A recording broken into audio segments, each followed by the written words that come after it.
सुगारू अभी भी कल की मीटिंग के बारे में सोच रहा होता है। तभी उसकी नजर चूजों पर जाती है, जिसके पास दो गार्ड्स आते हैं जो चूजों को बताते हैं कि सुगारू के फादर ने उनके कई सारे गार्ड्स को आई की प्रोटेक्शन करने से मना कर दिया है और उनसे मिलने के लिए बुलाया है। जो बात चूजों को थोड़ी अजीब लगती है और वो उन गार्ड्स को कहता है कि वो जरूर इसकी छानबीन करेगा, जिसके बाद वो गार्ड्स वहाँ से चले जाते हैं और यह सब चीजें सुगारू भी छिपकर देख रहा होता है। तभी सुगारू देखता है कि चूजो फील्ड की एरिया की तरफ जा रहा है, जो उसे थोड़ा अजीब लगता है, इसलिए वो चूजों का पीछा करता है। तभी उसे फील्ड पर बहुत सारे गार्ड्स घायल पड़े दिखते हैं, जिस पर वो एक गार्ड से पूछता है कि आखिर यहाँ पर क्या हुआ। इसी दौरान चूजो इम्प्योर किंग की आई की तरफ बढ़ रहा होता है। तभी हम रिन का सीन देखते हैं, जहाँ पर वो अपने फायर को कंट्रोल करने की कोशिश कर रहा होता है, पर इसमें उसे काफी दिक्कत आ रही होती है। तभी वो अपनी प्रैक्टिस पर और फोकस करने लग जाता है और आखिरकार कैंडल्स को जलाने में कामयाब हो जाता है, जिस पर कीरा फाइनली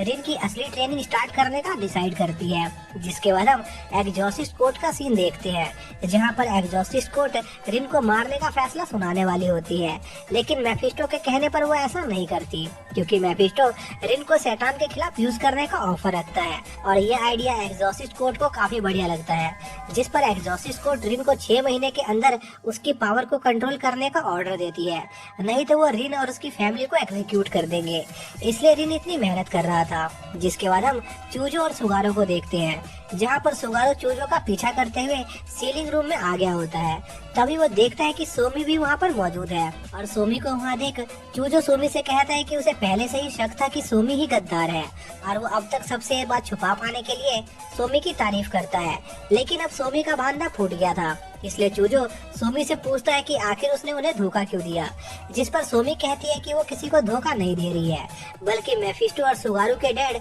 उन सभी लोगों को धोखा दे रहे हैं और उसे ये बात उसके मास्टर टोडो ने बहुत पहले ही बता दी थी और सिर्फ वही है जो इम्प्योर किंग की आई को सील कर सकते हैं। और हाल ही में उसे ये भी पता चला है कि मेफिस्टो ने शैतान के बेटे को जिंदा छोड़ दिया है। यह सुनकर चूजो काफी शौक होता है और सोमी को उसकी बातों का सबूत देने को कहता है, लेकिन सोमी के पास कोई सबूत नहीं था, जिस पर वो चूजो से फाइट करने को तैयार हो जाती है और अपनी बॉडी को ट्रांसफॉर्म कर लेती है। इसी दौरान हम देखते हैं कि सोमी, सुगारो और सीमा के डैड हेडक्वार्टर में बैठकर ये सब चीजें देख रहे होते हैं, जहाँ पर सीमा के डैड अपने सीनियर गार्ड्स को सोमी को पकड़ने का ऑर्डर देते हैं और सोमी के डैड अपनी बेटी से बहुत ज्यादा निराश होते हैं। तभी हम सोमी और चूजो का सीन देखते हैं, जहाँ पर वो दोनों एक दूसरे पर अटैक करने लगते हैं, जिस पर सुगारू उन्हें आपस में लड़ने से मना करता है और बातचीत से इस मामले को सुलझाने को कहता है। तभी वो पूरी जगह हिलने लग जाती है, जो सभी लोग महसूस कर पाते हैं और वो सभी फील्ड की तरफ बढ़ने लगते हैं।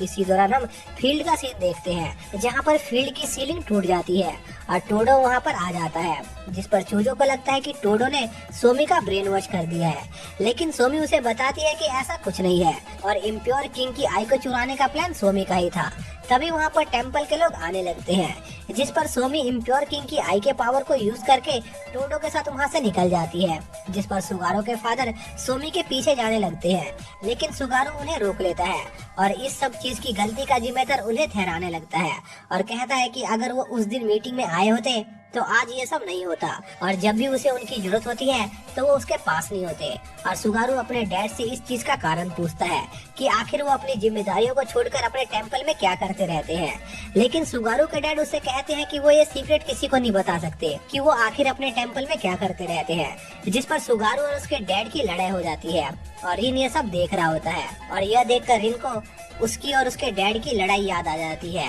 जो उनके मरने से पहले उनके बीच हुई थी और उसे आज भी इस बात का पछतावा था। जिस पर रिन सुगारू को उसके डैड से माफी मांगने को कहता है, लेकिन सुगारू इस बात से मना कर देता है, जिस पर रिन उसे एक पंच मार देता है, जो देखकर सुगारू के डैड रिन और सुगारू को आपस में लड़ने से मना करते हैं, लेकिन सुगारू उल्टा ही अपने डैड को बुरा भला कहने लग जाता है, जिस पर रिन को बहुत गुस्सा आता है और उसकी पावर बेकाबू होने लगती है, जिस पर कीरा रिन को शांत होने के लिए कहती है, लेकिन तब तक सभी लोग रिन की ब्लू फ्लेम्स को देख लेते हैं। तभी रिन सुगारू पर अटैक करता है, जिससे सुगारू ब्लॉक करने की कोशिश करता है, लेकिन रिन उसे ओवरपावर कर देता है और सुगारू से कहता है कि उसे वो गलती नहीं करनी चाहिए जो उसने की थी और जब तक उसके डैड जिंदा है उसे उनसे माफी मांग लेनी चाहिए, क्योंकि अगर वो एक बार मर गए तो सुगारू को हमेशा इस बात का पछतावा रहेगा। तभी चूजो रिन पर अटैक करके उसे पीछे धकेल देता है और चूजो सोचता है कि सोमी जो उसे कह रही थी वो सच था कि मेफिस्टो ने शैतान के बेटे को बचा रखा है,